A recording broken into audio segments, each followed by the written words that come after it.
The music was still playing when my mother's hand connected with my face. A sharp crack, louder than the string quartet.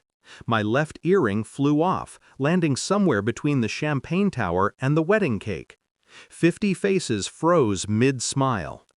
"Give her the keys," she hissed. "Your sister deserves that penthouse more than you do." My father stood behind her, silent but complicit, like always. My sister clutched her bouquet, pretending not to enjoy the show.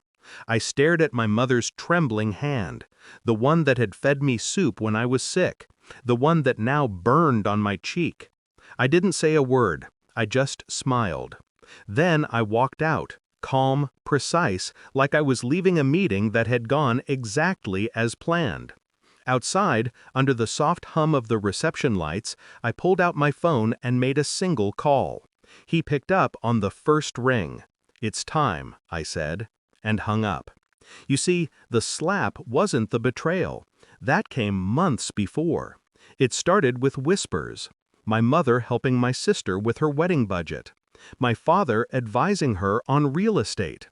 My sister calling me, her voice syrup sweet, asking about the penthouse, the one I'd bought after years of 70-hour weeks, skipped birthdays, and cold dinners eaten in front of glowing spreadsheets. They framed it as keeping the wealth in the family. What they meant was, "You have too much, get it up." I played along at first, watched them plot over Sunday dinners.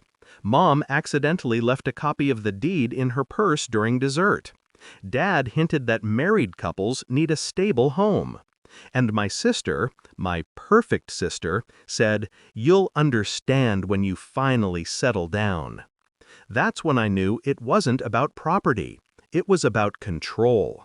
And they had forgotten who I was before I became the daughter with something to take. The night I discovered just how far they'd gone, I was reviewing emails in bed.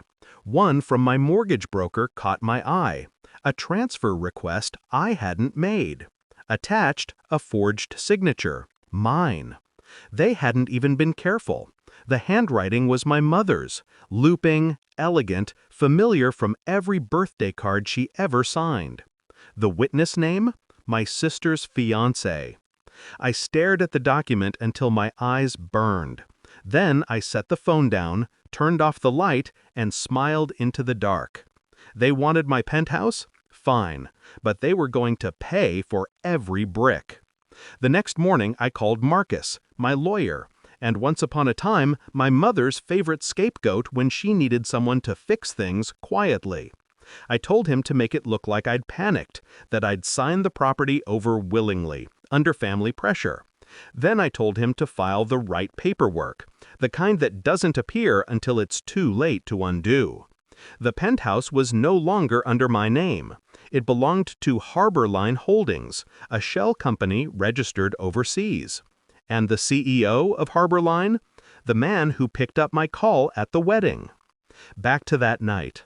The slap, the silence, the humiliation carefully crafted for an audience. I walked out through the garden, my cheek still stinging, my heart steady. I stood by the gate until I saw the black car pull up. When the man stepped out, the security guards straightened immediately. He was tall, dressed in a charcoal suit, no tie, just authority. My mother spotted him first, her face draining of color. "Who is that?" she whispered to my father. He didn't answer, because he recognized him. Mr. Lang, the auditor I'd hired 2 months earlier, the one with a mandate from the Financial Crimes Bureau. He walked straight past me, through the double doors of the reception hall. I followed, quietly.